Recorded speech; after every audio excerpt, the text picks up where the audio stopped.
The Wainriders were a people, or a confederacy of many peoples, that came from the east.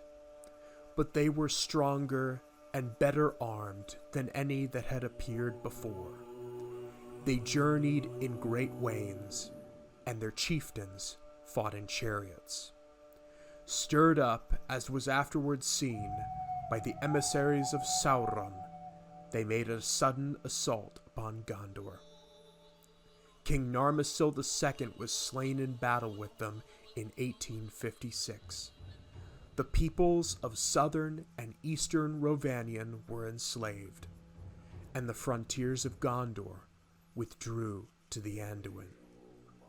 Lord of the Rings, Appendix A, Gondor and the Heirs of Anarion. Hello, my name is Belagire, and welcome to the second faction guide for Total War Attila Wainriders. Wainriders is a sub-mod for the Dauntless Days, set in the 19th century of the Third Age of Middle-earth. And today we will be taking a look at the titular faction of the mod, the Wainriders. Now, as you can see, the faction does focus a lot on shock cavalry, chariots, and shock infantry, with your main weaknesses being your complete lack of archers and your lack of shields, as well as lack of line infantry. You are a very rush-centric faction. You cannot skirmish with the enemy very well, if at all, and you're going to want to close the distance and get into melee combat as soon as possible. Now, I do have the battle paused here because the Wainriders have two generals options, and the second one is liable to ride off into the sunset as soon as I unpause it. So we'll be taking a look at the generals first. Now, this is a more recent addition, but your first general's option for the Wainriders are these camp champions, or champions of the camp. Haven't quite decided on the name, but they are a one-handed dual-wielding sword unit. Their stats are fairly decent as far as a defensive infantry is concerned. The charge bonus is about 20. In fact, I can pull up the stats right here.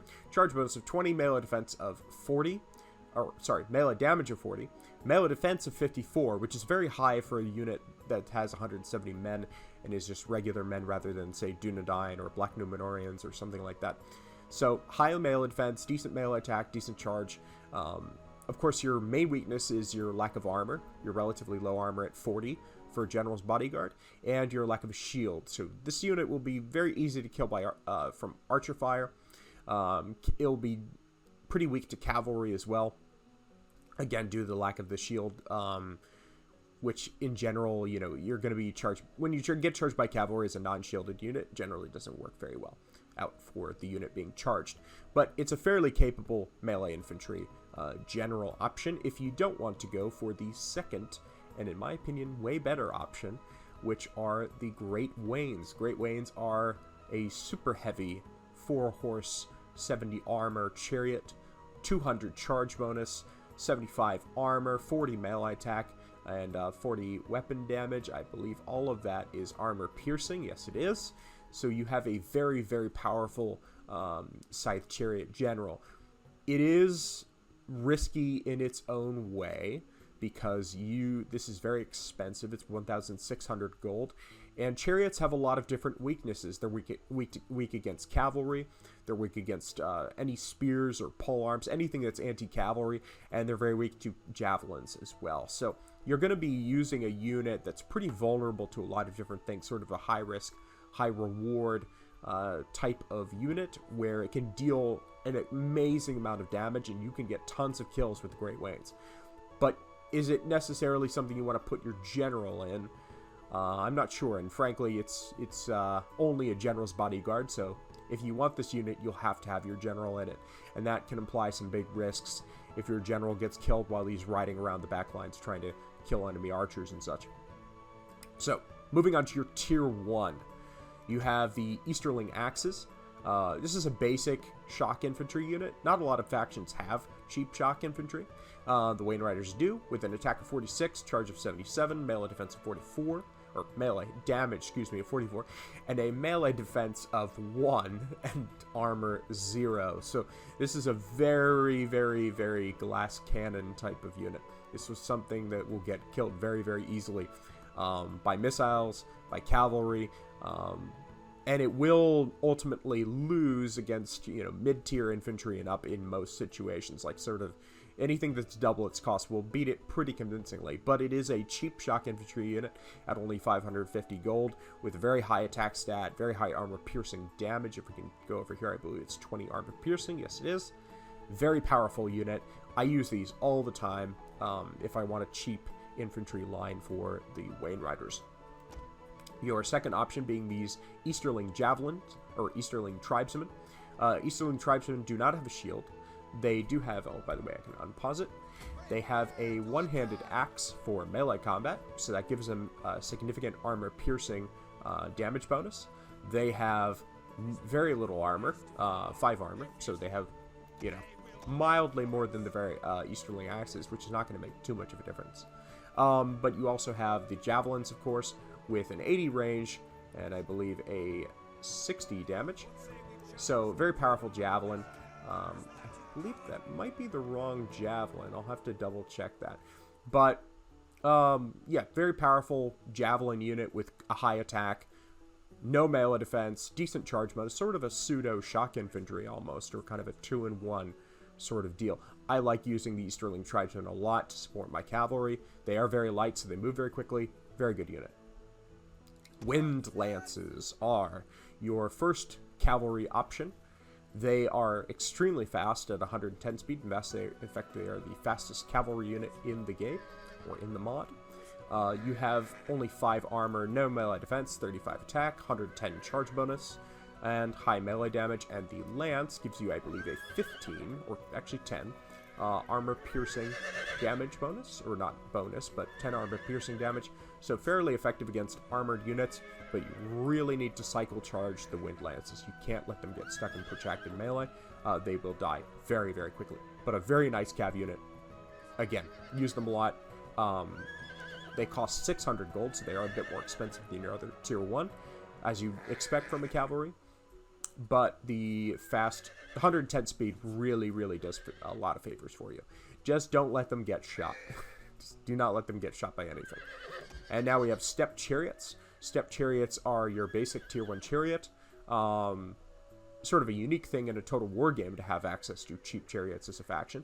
They do have a bow, but I wouldn't say that's their primary purpose. I still would say that they are more effective as a cheap charging unit. They do have 30 chariots in the unit, but you have no armor. You have no melee defense. Very low melee attack and melee damage for a chariot unit. So the bow is sort of the secondary weapon still, despite that. You're going to be able to do quite a bit of damage against light infantry and units that are sort of out of position and not packed into a dense box or formation. But otherwise, the Steppe Chariots are going to do pretty poorly against most heavy infantry. And definitely against anything with a spear. Anything with the spear is going to kill this unit very, very quickly. Moving on to Tier 2, you have the Heirs of Ulfang. Heirs of Ulfang are a hybrid unit. They are sort of a, not a shock infantry, because their charge bonus is actually pretty low at 20, but they have a decent melee defense. They come with a 4M munition composite bow, and their weapon in melee combat is this glaive, which has some armor piercing damage, and also has an anti-cavalry bonus. This is actually your only unit in your roster with an anti-cav bonus. Something worth considering to bring against, say, Rovanian, or anybody you suspect that is going to be bringing a lot of cavalry. Very useful unit. It's sort of an in-between between your cheap infantry and your expensive infantry units. And I very much like the design. Of course, I made it. But I like the design of the banners on the back. It very much is inspired by some of the Variag units present for Khand in the Medieval 2 mod Divide and Conquer, which also covers the Third Age, covers the War of the Ring. Anyway, very cool unit. Now we have the Balkoth Chariots. Balkoth Chariots are your first true shock chariot. They have scythes, 120 charge bonus, 30 melee attack, and 30 melee damage. All of that being armor piercing. They also come with some javelins, which is more of a secondary weapon. Again, you want to use this unit for charging, and the javelins are just sort of something that the riders will also throw as they're riding around. So a very useful cheap chariot unit. Again, Like the steppe chariots, they have very little armor, and they're going to die incredibly quickly to anything that's anti-cavalry or other cavalry, or just lots of missile fire being poured on them. They will drop very, very quickly because they do have a larger hitbox. Chariot units, trolls, monster class units in general have a larger hitbox, and that's going to leave them pretty vulnerable to missiles. But the Balkoth chariots are very, very useful and very cheap at 850 gold. Essentially, with chariots, you're kind of getting a cheaper alternative to your shock cavalry, which is more vulnerable to other cavalry, but you're saving, 100, 200, 300 gold to get a similar amount of damage out of them that you would with a cavalry unit. Cavalry is generally easier to use and less of a double-edged sword and harder to kill. Has less hard counters to it, whereas chariots have a lot of hard counters. Now moving on to your top tier shock infantry, the Adherents of the Iron Tower at tier 3, 65 armor. This is by far your best armored infantry unit. You have a 50 melee attack and an 88 charge bonus with, again, 44 melee damage. They use the same axe, that two-handed axe that the Easterling axes use, but with a massive upgrade to their armor. A slight upgrade to the melee defense. You get +1, and generally higher attack, better morale. They are disciplined. Very powerful shock infantry unit, and not too expensive for an elite infantry at 1,300, but definitely something that you can't mass up in the way that you can with Easterling axes, with basically more than double the price. So it's really debatable as to whether the adherents are going to be worth it. Yeah, I think they are worth it if you're facing a faction that is going to be using a lot of missiles, because the heavy armor is going to protect them from that to a degree, and in general it's going to make them more tanky. It really depends on the situation. The next unit are the Cavalry of the Camp. This is your mid-tier shock cavalry unit for the Wainriders. Tolkien, in Appendix A of the Lord of the Rings, specifies that the Wainriders and other Easterling peoples had their womenfolk and old men armed and trained in their war camps and in their cities, or rather towns, and that if it came to it, the men and older women, or the older men and women, could fight if needed, and they did. In 1899, when the Northmen and Rovanian rebelled against the Wainriders and tried to storm the Wainriders' camps, they found the older men and women waiting for them and armed as cavalry. So the whole idea is that this is an encourage unit. As on top of being a solid cavalry unit, they have encourage both as a passive ability and active ability, and they do have a bow with 10 ammunition. They do have firewall moving, but they do not have Parthian shots. So this is more of a pseudo hybrid unit, but really more of a shock cavalry unit than anything else. The bows are very much a secondary weapon. Next, you have the War Wains. This is your ultimate scythe chariot unit, 50 armor, 150 charge bonus, 40 melee attack, and 40 melee defense. Other than your general, this is your strongest melee chariot unit. They're pretty cheap at 1,100 gold as well, or relatively cheap for what you're getting out of them. A very high damage and powerful chariot unit, albeit with all of the weaknesses that chariots have, so pretty high risk. Finally, you have your final infantry unit. This is the Eastron War Chief. This is a grenade-armed unit, very similar to the Dauntless Days Isengard Grenadiers. They have 2 ammunition instead of 3, and they do have an increased man count at 140 instead of 80 compared to the Isengard Grenadiers. They also do have a shield and a one-handed axe, but they are very expensive at 1,600, and they are capped at 2. It's a very powerful unit for breaking up enemy defensive lines, and you can get a lot of kills with these guys, but they're definitely high risk because of their cost and overall kind of mediocre melee stats and numbers. But definitely something worthwhile if you're fighting a faction that you know is going to be turtling, something like Arthedain, something like Khazad-dûm. It's going to be very useful against them. Next, we have the Fire Riders of Nirn. This is your penultimate shock cavalry unit, armed with a grenade. You do have only 1 volley, but the Fire Riders of Nirn are great shock cavalry and have the ability to just smash open an enemy line with their grenades before going in and just killing everything. and then also allowing your cavalry and your chariots to come in after them and sort of pour in. Very good unit, though they are expensive at 1,400 gold.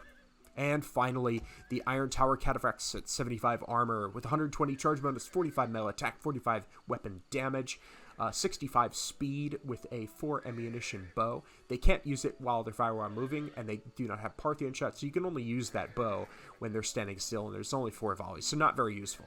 But very powerful unit of shot cavalry. And this is really going to be your ultimate tool against cavalry-centric factions with very powerful cavalry, like, say, for example, the Noldor Heroes of the High Elves, or the Druzhina of Rovanion, etc. This is a very, very powerful, heavily armored unit of shock cavalry. In conclusion, the Wainriders are a high-risk, high-reward rush faction with very strong shock infantry, very strong chariots, and shock cavalry. You really cannot skirmish with the enemy, and you can't afford to hang around. But if you just close into melee very quickly, you can smash enemy armies in a matter of a few minutes. It's just a very powerful faction, and I think one of the most unique and fun factions to play in the mod. See you next time.